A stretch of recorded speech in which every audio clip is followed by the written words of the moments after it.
narrowly defined where people are free to self-express and be accepted, then we'd be in a much better place. Man. Thank you.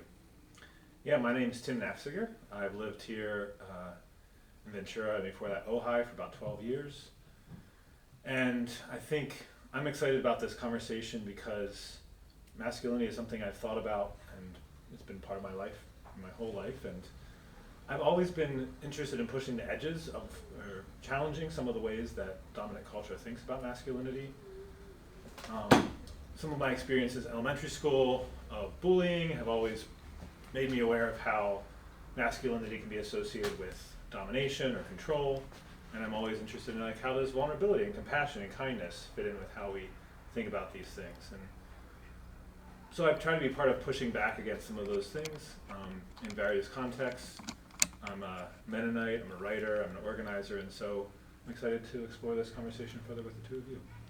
Again, we're things that, will be helpful to anyone else who might be listening. So we can start by opening up with like a context question so that we can kind of frame where we're coming from. And so the question is, how do you personally define masculinity or the idea of being a man?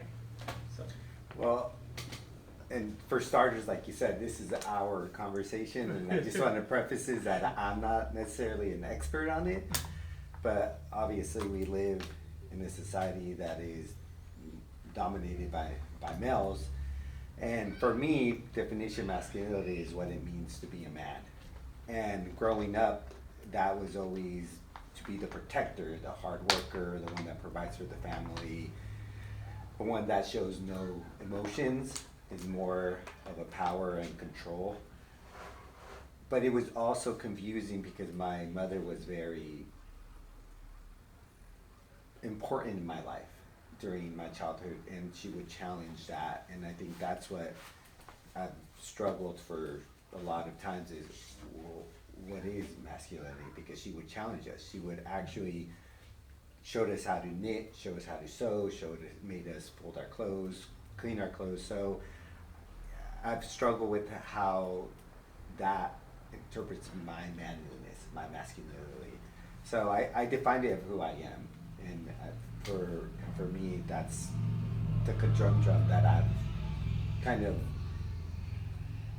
in sometimes I've struggled, but at times I feel comfortable. I go back and forth. So what is really masculinity? It's like That's a good question. and that's why we're here. And so I think I've been good where now how I define my masculinity, but that's my opinion what it means. Yeah. I don't know. For me, I think it's a loaded term. I'm gonna be perfectly honest. It's just loaded to me, and I think because of religious influence, cultural influence, it's almost an artificial thing, because biologically men are men. That's one thing, but then there's the whole psychological part of it where the expression, the individual expression comes from. But personally, for me, before I can even get to that, I want to talk about humanity, the humanity of it, and the humaneness that should be a part of it. So even when you're looking at both sexes, we're humans first. And then if we can respect that part, I think the rest will become easy. So in my definition, it's like we're human. And if we could just kind of figure that out, I think, that would help. But in terms of defining masculinity, I think there are inherent traits to being a man. They're just things that are inherent to you being born in a body that is biologically male. Strength, and I think even some psychological processes might be, you know, differing from the way females would think. But I still don't see that as, you know, the way it's kind of at me been defined. It's not about being aggressive or shutting down parts of yourself, you know, in order to fill this role. And so I don't know if that's really defining it, but you know, it's giving my thoughts at least on what it is to me. So I'll leave it there for now because I know we're going to talk a little bit more. Yeah. Well, you know, I was thinking about some of my earliest experience of gender were growing up in a Mennonite congregation where older men and women still sat on opposite sides of the congregation. So like the families would sit together. The younger folks had decided they didn't want to have that segregation, but that was still how my grandparents, I can remember my grandparents sitting on opposite sides, and they both, my mom's parents both had, wore more traditional plain Mennonite clothing. So for my grandfather, that was like a, what looks like a Nehru jacket or called a plain suit. For my grandmother, that was a cape dress, which was a dress with an extra layer of modesty and a covering. And so it was very clear and different gender roles. But my mom really pushed back against that as I was growing up. She became Sunday school superintendent in the church that we went to, and some of her relatives left the church because that was too much power for a woman to have. And so she really raised me, like you mentioned the role of your mom, to like learn how to clean, learn how to hang the laundry. It was very important to her as a feminist that be part of what I grew up with. And so then in my 20s and 30s, another big influence for me that's important in thinking about masculinity is having community and being part in the Mennonite church of fighting for LGBTQ inclusion, including genderqueer and trans folks for whom gender was separate from biology. And so for them, important to have gender expression that fit with, as you said, the psychology, their sense of who they were. And so that was also important for me in realizing, like, oh, part of, I don't identify as genderqueer, but being part of a movement that was committed to queering ideas of gender in a particular community, specifically the Mennonite community in the U.S. And so in that context, it helped me think about, okay, how can I work within what it means to be a man to really push the boundaries in some ways of how we think about that, of masculinity. And so those ideas of compassion, listening, vulnerability, alongside characteristics of leadership and being willing to take risks in certain situations. And so those are some of the things that I think have formed the story of masculinity for me. Yeah. Cool. All right. How was that? Good. Okay, cool. Well, you're sounding good. Good. All right, so Okay. Yeah. we can move into the. Yeah, that Oh, whole, yeah. that whole question. I got it. Stuck in the middle. In case I need to take notes. Sonia, in this part, we can move into the main part, I guess, if that seems like that. Yeah. If you guys are okay with that. All right. Yeah.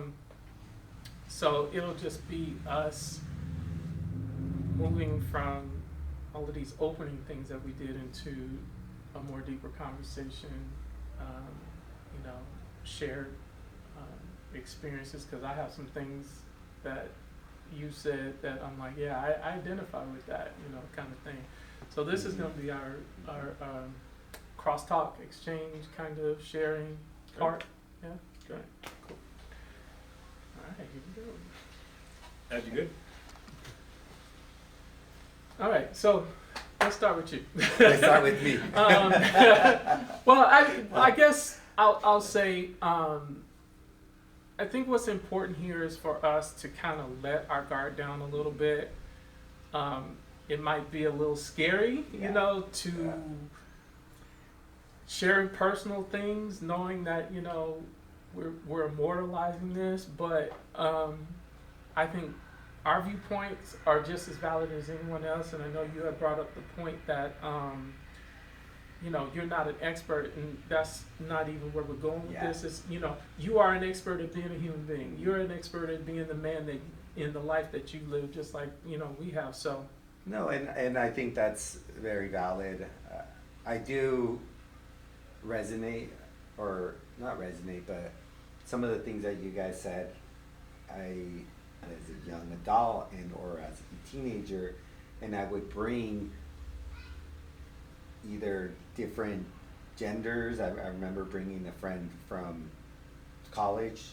He was Asian, but feeling also this type of tension within my friends, that not him knowing how to interact with them and how to, I mean, I know this is, but I feel like because they have a different way of being and his masculinity was different than mine. Mm-hmm. So I think that had a big, it was just really confusing at times, like, okay, where do I sit in this whole system, this whole society? And I think that my core beliefs and challenges about what it means to be a man are confusing. And they were confusing when I was first being a young man. And also, I'm because of my mom's influence on me, I was kind of more, I wouldn't say feminine, but I believed in equality. I believed in a lot of human beings. And people would think that I wasn't straight, and and it was just confusing. It was a confusing time in my life.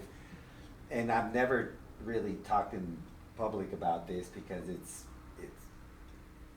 so, because we come from a Latino culture, that's like unforbidden. Like you can't talk about it. And I finally, I even would even question myself and say maybe I'm not straight. But it took me a while to struggle through that and really be well in my skin, mm-hmm. and feel like I was a man, feel like I was part of this community. Emotional, intelligent, how to be okay with my feelings and say, no, that's actually being a man. Mm-hmm. It's okay to show emotions, especially now that I have 2 daughters. I think it's allowed me to be more free and more stable. Yeah. So I still feel like I need to do more work on defining, but in general I feel like I have a good solid foundation of self-respect and loving and caring, and not necessarily judging other Latinos for the masculinity, but learning, like saying, okay, we need to have a conversation about this. Mm-hmm. And it's important for us to share and talk about. In my community, a lot of times we're afraid to really get into what do those emotions really mean. Yeah. For example, I had a conversation with a friend not too long ago, and he was like, well, she's saying she wants her own house,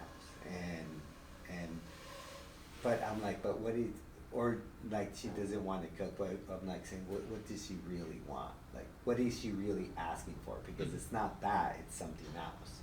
And I think we're afraid to talk about that. A lot of times we're afraid to go down because we are letting our guard down, and we're actually accepting what others want. Not, you don't have to agree with it, and they're afraid that they have to be the dominant, they have to be controlling, they have to be always right. You mean men? Men. Okay, yeah, okay. Yeah. So that's where I tend to push back a lot now that I feel more comfortable what I view masculinity is about, or being a man.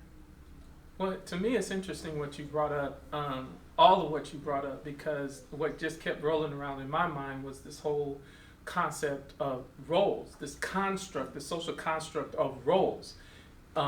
Creates part of the problem, like what you were saying, you were differentiating between, what your mom was teaching you and what your dad was teaching you. It's like, well, my mom was teaching me to, do laundry and wash the dishes and everything, but my dad was telling me to do, all this kind of stuff. And because we've assigned activities in life to these gender roles, is also problematic, to me, also the same when it comes to, you brought up emotions. When when all of us as human beings, male or female, have this full spectrum of emotions, but we narrow them down into, well, okay, this is the male spectrum, this is the female spectrum, and if you in the middle, yeah, something wrong with you, kind of thing. And so I think that's the problem. I think if we can start deconstructing, these as I was preparing for this, I was thinking about this cult of culture. Just these, these ritualistic things that we get into that are unshakable and almost seem like unchangeable. Even though our world and our society around us is changing, there's this strict adherence to, no, it's always been this way and it can't change, and we don't evolve that way. We don't grow. And so it makes perfect sense to me why anybody, including myself, would be confused about any of this. It's like, okay, so where do I fit in? And if you're like me, who grew up in a single parent home raised by their mother, that was my role model. And I got teased and bullied because I was expressing what was modeled before me.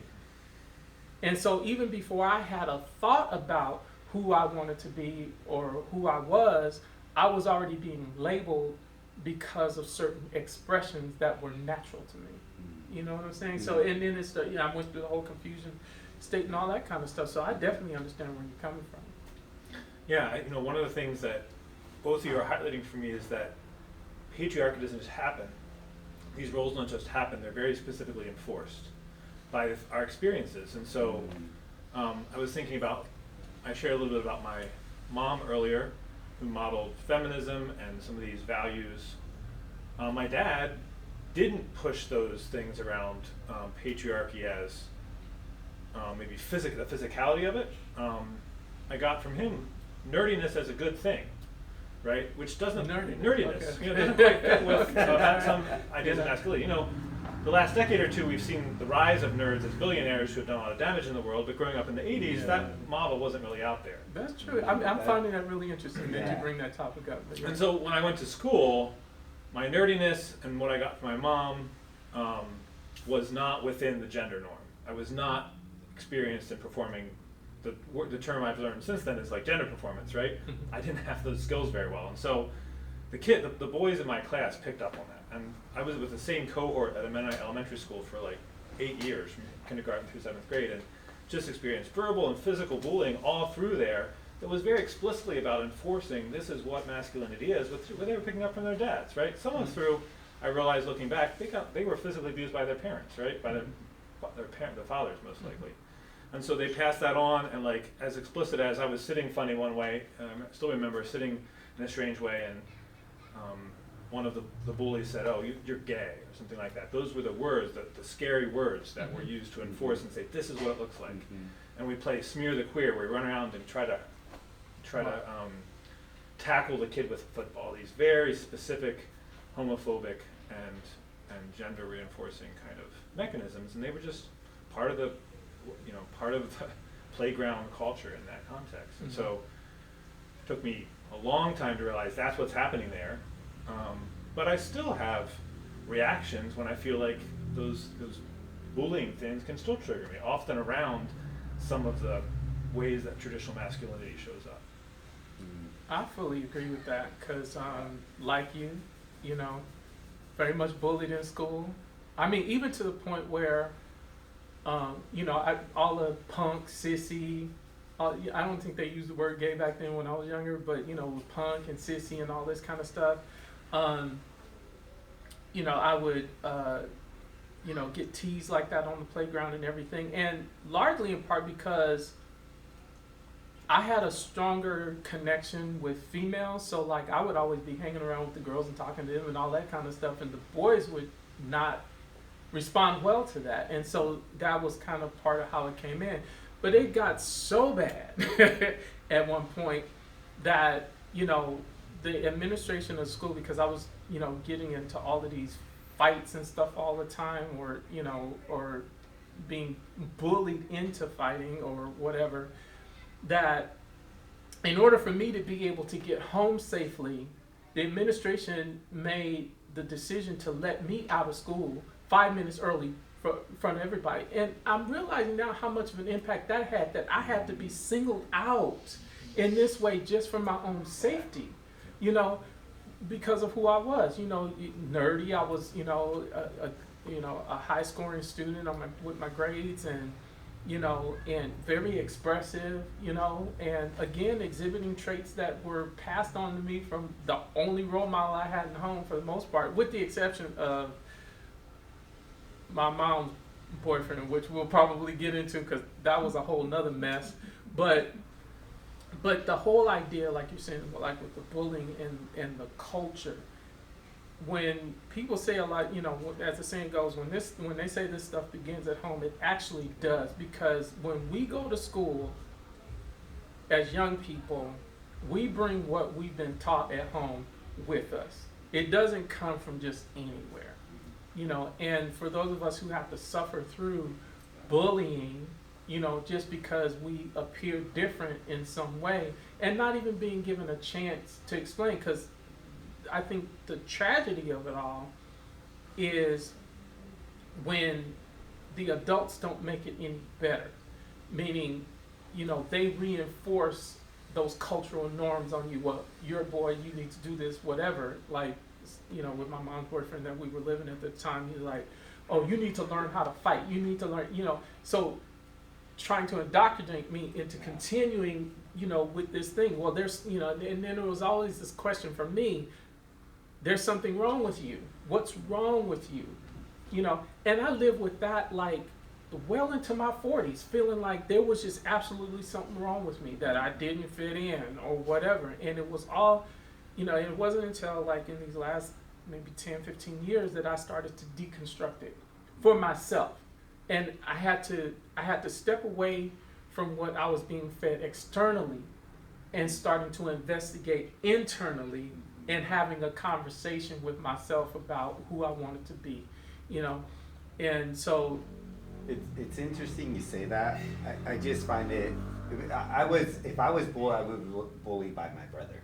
You have to find the right bully, because then that bully will protect you. That's true. No, but it's interesting because I feel like I was in the system, in the culture, that you always stuck with each other. Mm-hmm. So when we went to school, we always stuck with each other. It was always the browns and the whites. Mm-hmm. And you protected each other. And you protected each other from bullying or from threats. But even within that system, I felt weird. I didn't feel like I could be myself, because I had to be something. Even though I feel like we have different challenges, Mm-hmm. I still felt like unsure about myself.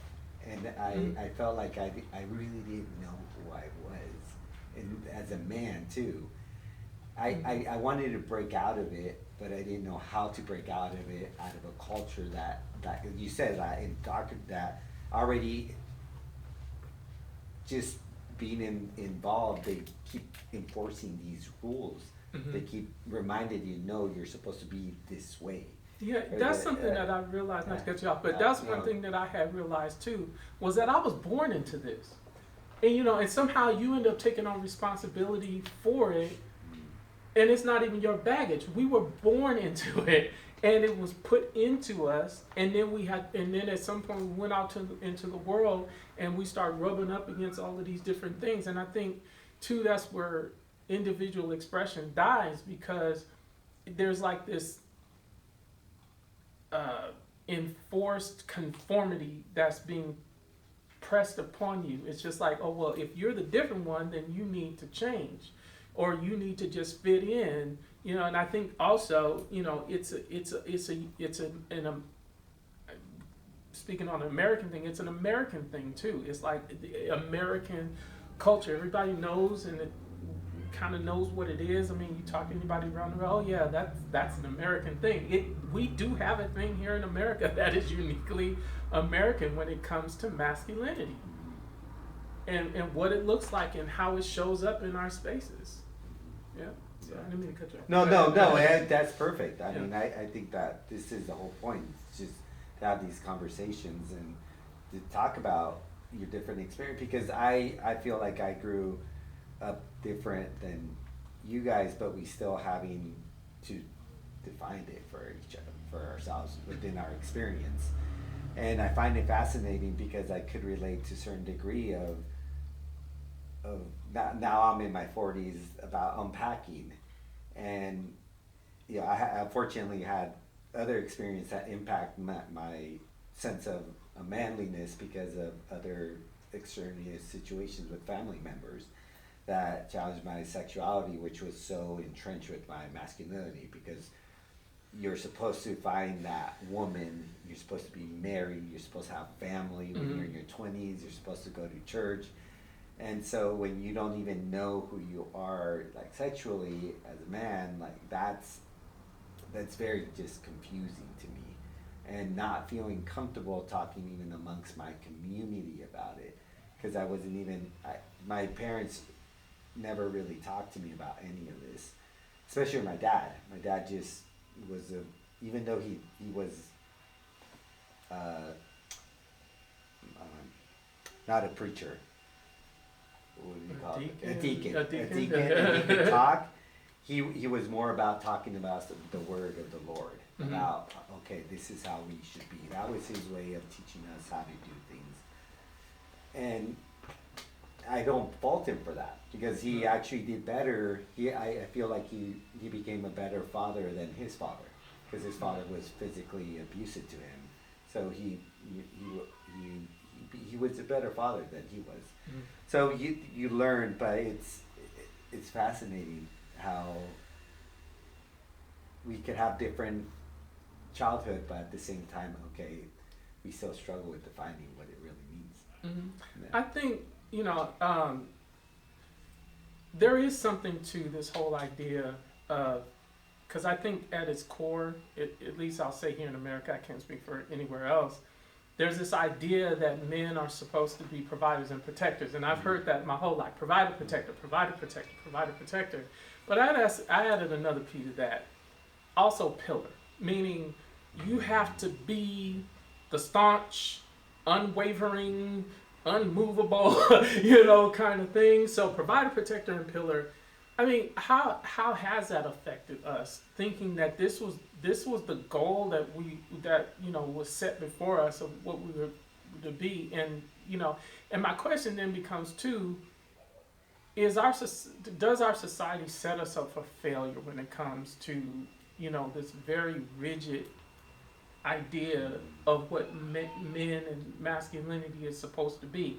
Like, for instance, going back to things that both of you brought up about, I remember growing up that when you would watch Leave It to Beaver and that Ozzy and Harriet and all them other shows, there were very gender specific things. Housework was for women, and men did the handiwork and all this kind of stuff. But under that umbrella of provider or taking care of home or housekeeping, even when we use that term, mowing the lawn, fixing the shutters, all that's a part of housekeeping. So that's the confusing part to me, is when we so narrowly define things, or we what's the word I'm looking for, arbitrarily, assign these terms to things and then give them a specific role, and then everybody's supposed to fit in this role, and then everybody starts wondering, well, why am I not happy with my life? How do you guys feel about this idea of men being provider protectors, and like I said, I added my word pillar. What are your thoughts on that? I think you're right, it's designed to fail. I mean, those constructs are set up in ways that are arbitrary, yet claim to be completely immovable and obvious, and it could be no other way. And so it's hard to think of a man I know in my life who hasn't had a point of just completely like this not working. And I think part of the way I've moved forward from my experience of bullying in elementary school is like mostly building relationships with men who were not fitting in with the macho norm. I just had very little energy for doing the work it takes to bridge that. You and me both. And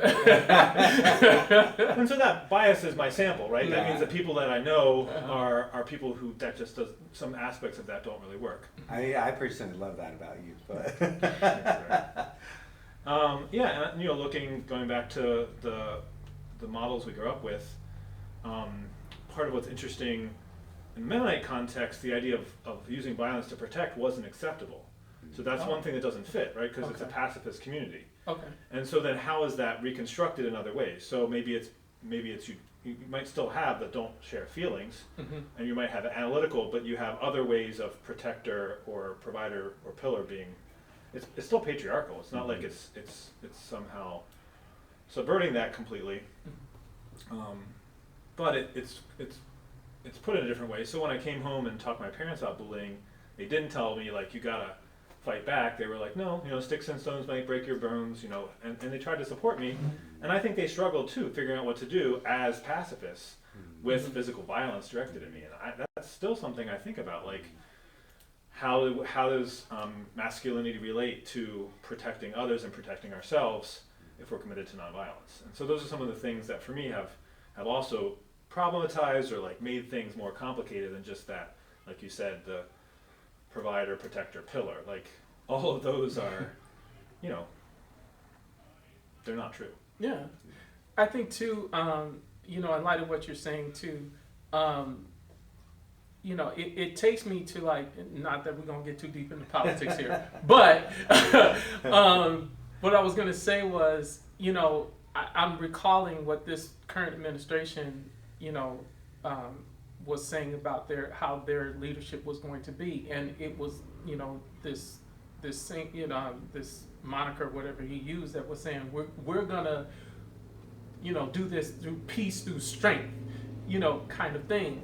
And when you see it play out, that's on a national level. But when we talk about bullying, it's about strength. It's about overpowering, like you're saying. It's about control. And so, just like we were saying earlier, just in my thoughts about, this narrow spectrum that men can express their emotions, and usually it's on the more aggressive, violent part of the spectrum. You can't express compassion, feelings, you can't process your emotions, and then people wonder why when men get into relationships, things start falling apart, they become abusive, they beating the wife, they beating the kids, they beating the dog, because they haven't worked things out, for themselves. So, it's like, how do we address that? Because I find it really interesting, with the Mennonite community being passive, I'm Pacifist, not passive. Yeah. pacifist, Yeah. That's one end of things, and then there's the strength thing. So what's the middle ground? Yeah. How do we just, how do we, I don't know, for me, how do we just live? I don't know the middle ground. I'm still trying to figure, I just want to figure that out. And I just know that it's interesting you say that, because my father always, he's still very prideful about how he was able to raise 5 kids and be successful in their own ways. But it's interesting that he's also very proud of my sisters. And I am too. They're both educated, they stand up for themselves. And I feel like even though he's stuck in his machismo ways, because that's the only ways that he knows, and he was still very forward thinking in allowing my sisters to be empowered, allowing them to be strong in their own ways. And I don't know if that's breaking the cycle or what it's doing, but I know for me it's important to show my daughters that they need to be comfortable in their own skin, they have to be strong. And that's why I feel like it's important for me to keep learning about, okay, what is really masculinity to me. Like the other day, like I have to admit, like I was very hard on my daughter for not cleaning after herself, and especially in the common areas. And afterwards I felt bad, and I had to go back and be like, okay, this is not okay, no matter what the situation is. And I did go back and I said, under no circumstances I should never be mean over, say things that are in the heat of the moment. I actually have to figure out how to communicate what I'm feeling and what's bothering me at a sooner stage before I let it get to me, and it's not her fault that I kept it all in. Yeah. It's my fault that I kept it in. That's a whole thing, and admitting to her that no, I made a mistake. Could you apologize? But other than that, also knowing that I could have, hurt her, and I know that she's gonna have to process that, and I know I'm gonna have to have a more of a communication with her. But even that, like, I feel like I do feel proud that my dad at least empowered us to, and it just wasn't my dad. My mom has passed away 12 years, 13 years, but I think about her a lot. I want to say almost every day, because she had a huge impact, because she grew up, she was indigenous, and she was under suppression, but when her mom decided to, leave this world, she took advantage, and she was able to start her own life, and I think that's what she wanted us to do, is us to not follow that system. And I think it takes individuals like that could actually start challenging the system, start challenging those roles, those ways, the concept of what it means your role should be in this community, in this society. But it's still very tricky, because I'm still male, and I'm still hard-headed. So. Well, I think you said something really important there, Severo, and that is, what do we do when we make mistakes? And I think that's one of the keys. You ask, like, what is the failure point, or what's the alternative? Like, all of those untrue things about pillar, protector, provider that dominant culture says about masculinity, and when there's failure points inside of us and in our friends and in our community, often that can burst out around violence, like you both described in different ways, or turn inward in depression, those kind of things. But if we can just admit that we're all going to make mistakes and then be vulnerable about those mistakes, I think there's lots of stories that we all know and we know around us of men figuring out how to be honest about, wow, I really made a mistake. How can I make it right?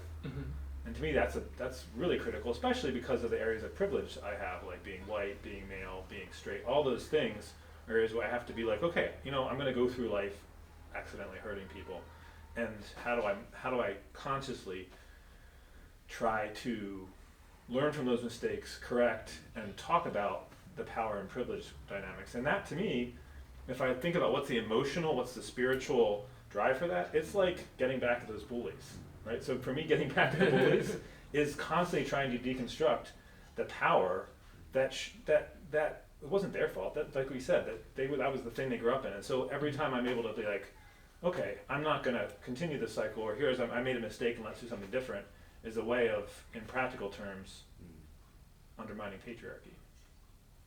I agree. There's a couple things, I'll respond to what I'm hearing you say. And I think, because this is something in my personal life that I've been working on in terms of how I want to show up in the world. And, like, there's this political rhetoric that's going around, we need to fight fire with fire. And I'm saying, how much sense does that make? When you fight fire with fire, you get more fire. So for me, the way I've been trying to do it is, if I see fire and it seems like it's getting out of control, how do I become water? And to me, that's solution-oriented living, where you're, if you see hatred somewhere, become love. If you see injustice somewhere, become liberation. Because it to me, it informs a whole different set of tools that you start to work with. When you fight fire with fire, you're using the same thing against you, against them, and where does that lead you? I mean, it just leaves everything burnt to the ground, scorched earth. But in this case, I think your point, even beyond just these role things that we're talking about, this gender or masculinity, just, the humanity of it is having that, that humaneness, the respect for each other. But I think also underneath all of that, because none of that can exist in the world until it exists in the individual. So if somebody has never known how to love themselves or they don't know love, there's no way they can give it to somebody else. You know, and I think that's for me where I'm like, okay, so do I become the person who becomes, you know, even though it's not my fault that a lot of these things in the world exist, but can I take some responsibility and accountability for trying to do something different? You know, and I think that's for me where it starts. You know, and to me that is the strength of a man in everything, but it's steeped in you being a human first, not this constructed role that you know has been you got to do this, you got to do that, because like you know moving you know to what you were saying, you know, where you're raising your daughters a certain way, your dad was raising and being proud of your you know of your daughters and his daughters, and what problems that even creates, because then when you're in this role thing, if you get out there and the man's supposed to be the provider, the protector, and the pillar, but the woman is the one who's making the most money, and she, you know, I mean, we start to create problems for ourselves because we have these arbitrary rules that we're supposed to live by. And who's to say if you know people decide to get into a relationship with one another, if they decide, hey, look, you're capable of going out and making all the money and being the breadwinner, and if we have a family, I'll stay home with the kids as the father. So what? You know what I'm saying? Yeah. It's like, so what? I mean, it to me, it just doesn't make any sense why we're adhering to these archaic patriarchal rules that make absolutely no damn sense to me. They make no sense at all, especially not to where we've evolved. Now, if we were still back in the ancient days or whatever, I mean, can I make an argument? I don't know. But in this day and age, none of that stuff really makes a whole lot of sense to me. So, I don't know. I'll pass it on to y'all. No, I mean, I agree. I agree with that. I mean, it all starts. Why we can't talk about it? I mean, we can. And I think there's examples out there that do talk about couples or whoever challenging the system and the roles. Like you just reminded me of a friend, Tim, and his wife, who she does all the handiwork and he does all the cooking. And Yeah. so it's out there. There are examples of it, and but there's I guess there's more rhetoric out there on enforcing those dominant roles. And like you said, there's just it's all over. It's you have social media. I don't do social media, but I hear that they're constantly enforcing those roles. Like my friends, who I sometimes I have to prep myself to be more open-minded, non-judgmental, do share things that they see on social media, and it's very sexist. It's very so, but they believe that that's what they should be as a man out there in the world. Like it reinforces it to them. That's what it tells them, even though I feel like in their heart it's not who they are, because in their heart I feel like you said they love themselves, but they don't. I guess they feel like they should be someone else because they can't be, they're afraid to be who they want to be in this world. And that's hard. That takes a lot of courage. That takes a lot of humility. That takes a lot of compassion, empathy. And I think that's what we're losing a lot. And I also agree with the fire with fire. I think sometimes that doesn't make sense. And again, is it masculinity that's coming into effect? Is that they're just men doing their thing because that's who our leaders are right now? So that's they want to make sure that they're asserting their power and their control, and I think that right now that's the scary part with me is seeing all these headlines consistently and being like, this is what we're feeding society. Yeah. And this is what we're reinforcing, and I don't feel comfortable. I don't agree with it, and it comes from a lot of angles. It comes from different sides, political. It doesn't matter what it could be. It could be also sports. It could be religion. Whatever it is, it's constantly reinforcing that. And I think that starting within ourselves is extremely important with building that stable foundation for us to be okay. We could be okay. We could do this. Yeah. Yeah. I think I like that you raised a word that, really struck me, and that's the word courage. It takes a lot of courage in this world to be different or to challenge the status quo. And I think maybe we can close on this, is that to discuss what does courage look like in the face of all of these things that we've talked about. What does courage face like? Now, as children, we may not have had the space or the agency to be able to challenge things that were given to us, but now as grown men, what does that courage look like for us to help other men be able to question the thing? Because I don't know, for me personally, I come across men in conflict all the time.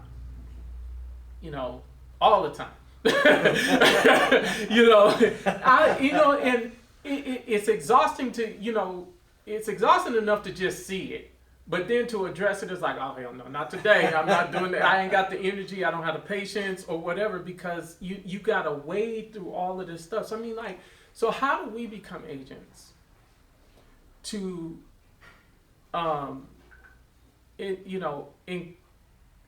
encourage other men to be able to, live their truth? To question what they've been told, all their life, but they know internally most times that they want to, like you said, want to be or do something different, but the fear of, you name it, prevents a lot of us from doing. I face even some of that even doing this. It's just like, okay, you put yourself out there, you're inviting X, Y, and Z. But to me, to start off, this takes courage.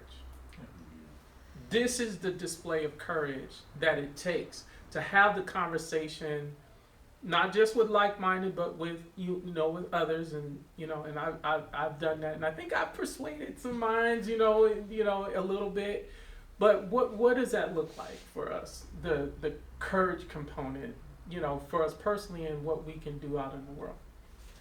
Yeah, I think that's a great place to close. For me, as I think about courage, one of the concepts that's really important to me is idea I've been working on with my friend Kazu Haga for about 6 years. It's this idea of fierce vulnerability. So to me, it's a way of talking about the courage you're describing, and also what we've been trying to do this evening. And Kazu talks about how we don't lead with our wounds, we lead with our scars. And so I think that's what we've been trying to do this evening, is to we've all shared stories of pain or difficulty, and the ways especially how masculinity has been enforced or roles have been enforced. And we share those, they don't feel like open wounds, they feel like scars that we're working with.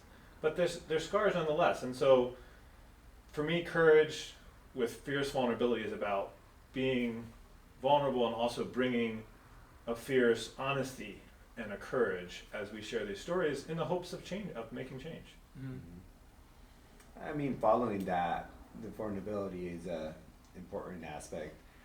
And the way I look at it is, we're not all going to agree. True. And so I think I have a certain idea of what masculinity is. I could bring my older brother has a completely different idea about what masculinity should be. But having respect there, and an openness to love and respect, I think, because I feel that if it wasn't for his relationship and his commitment to the Catholic Church, he probably would not be here in this world, because that's where he was going. But now he's a beautiful father. We might not agree, but I think that sharing some of those concepts and myself challenging myself, okay, there's different ways of seeing it, but I also struggle with it because I don't agree with it. So it's but I feel like having these conversations and being out there is what courage is. And we've had run-ins with each other where we talk about and we disagree on a lot of stuff, but we've always come back and we've respected each other, and we've had some openness about certain topics. But I think that just having the courage to talk about it and know where at least I come from, and trying not to judge, but trying to be meeting at some type of quality like love and trust and being there for family and community. I think that's not forgetting where we are as humanity, because I agree that's where it starts. Because if we go off that, okay, we're men and women, no, we're all humans too. I think that's important, and I think that's, to me, that's where I would love to start diving into, is what this, because I feel like that's our foundation. Yeah. For me, I'll say there's a couple of things that have come to mind.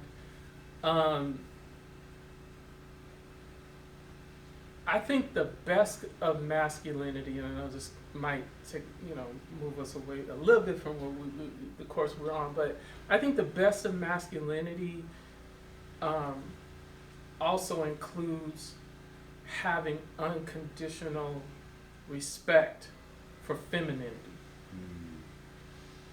And I think that's where we get lost in the society of men, where we define ourselves one way, but we use that as leverage against the feminine.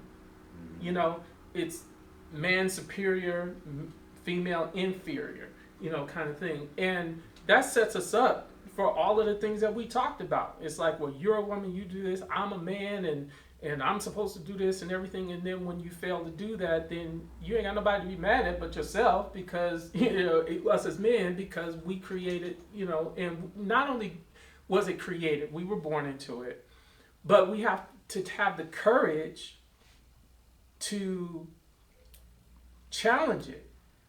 It's just like, with my thoughts like on racism, for instance, I didn't start racism. I have to deal with it, but I have to, if I want to be the best human being that I can be based on how I see myself, then I can't just let that be. I can't just sit around and be in the company of men, hearing them calling women bitches and hoes and all this kind of stuff, and be okay with it. Because what are you setting this up for? Because I don't know, somehow in the midst of all that, have men forgotten that they come from women? You know what I'm saying? And there's got to be this respect for that. And I think that wholeness that we need is, this the true marriage of male and female needs to happen. I mean, I don't mean in the marital sense, matrimony kind of thing, but, bringing the two sexes together, because that's how we create life in the first place. That's the natural law and order of things. But if we dismiss half of who we came from, then to me that's just absurdity. That's insanity to me. And I think that's what, the world that I'm looking at in that light. So for me, the courage is to, even though it's not comfortable, most of the time I don't feel like doing it, most of the time I don't want to be bothered, but to challenge it. And I'll just, personal anecdote. I mentioned earlier about my mom's boyfriend. He was one of those machismo guys. And at about the age 11 or 12 years old, I still have memories seared in my mind of watching him beat my mother. But he will declare that he's a man and then insist that I follow in his footsteps. And I did, I could not calculate that in my mind, how that was even a possibility. You want me to respect you, you want me to call you dad, but I done sat up here and watch you beat the person that I came from. What kind of respect should I have for you? And that created all kinds of tension in the house that we lived in. And I think it helped shape me to think about, the things in the way that I do. That when you do not have respect for women, in essence, you don't have respect for yourself. That's the bottom line. Mm-hmm. You know, because we Amen all to came that. through the womb of a woman, Mm-hmm. period. Mm-hmm. Full stop. So if we can have the courage to go out into the world and challenge our counterparts and our peers on, you know, behavior that one does not represent ourselves well, but also disrespects the other half of humanity that is integral to our survival, if we can challenge on that level, then I think we might get somewhere. If we can change some minds, if we can change some hearts, you know, um, kids will see a much better model of, you know, adults on both sides. Um, you know, in a more, if they can see more respect, more, you know, more empathy, um, that to me is how you start. You know, that to me in essence is like a true grassroots movement. It begins in the home, and I think we were mentioning that earlier, right? When we go to school, we bring what we brought from home. Yeah. So if we can start with, you know, the people that we're in touch with, our friends, people that we talk to, people we run into, like, you know, I remember just, I'll say this one last thing. I was in Home Depot going to get something a couple of years ago, and I was standing in line, and this guy was there, and he had something misogynistic to say about the female clerk. I looked at him like, what's wrong with you? You know, no, I am not going to participate in this with you. Even though I was not going to try to get into a confrontation with him, I like, no, that's not going to happen today. You know, it's uncomfortable. And when I was younger, I had a hard time, you know, embodying that space. But as I've gotten older, it's just like, yeah, this is the right thing to do. Yeah. And it takes courage to do it. So, I like that. any final thoughts? Here we are. It takes courage. Yeah. That's it. Yeah. Yeah. All right. Well, I personally want to say thank you Thank to you. both of you Yeah. for, you know, us doing this, and for those who may be watching this, you know, just a little bit of background. I've known Severo for quite a few years, and he introduced me to Tim, and this all started from us deciding to just start having breakfasts like once a month and just talking about stuff. There was no agenda, there was no nothing, and out of that came the desire to do something, and it morphed into this. And so I've been glad to meet you, Tim, and, you know, as always, you know, always good to, you know, engage with you, Severo. So anyway. No, and I thought it would be a great startup. I would never thought it was gonna be this. Trust me, I didn't think it was gonna turn into this. But knowing Tim's background and how he's really into social justice issues and he's pretty proactive, I just thought that it'd be a good way for us to talk about these issues, because you don't get too much about it, but we need to. I feel like at least for me, I feel like I need to start having more of these discussions, especially with my community. Well, thanks for bringing us together, Severo. Yeah, absolutely. And hopefully there'll be more to come, right? Yeah, exactly.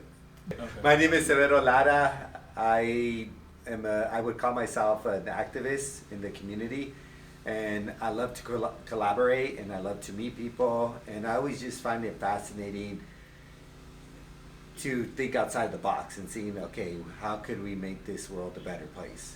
And that's my. And my name is Troy Barner, and, you know, the work of doing this to me is true life work. And much like Severo said, you know, making the world a better place should be all of our goal. You know, to start first though with becoming the best version of ourselves, and me participating in this is sharpening myself to become that better person. Hi, I'm Tim Nafziger, and I live here in Ventura, and I love networking, I love relationship building, I love working with small teams of people around change and how to change for the good of the society and communities we live in. And I write, I'm an organizer, I've worked with lots of different groups.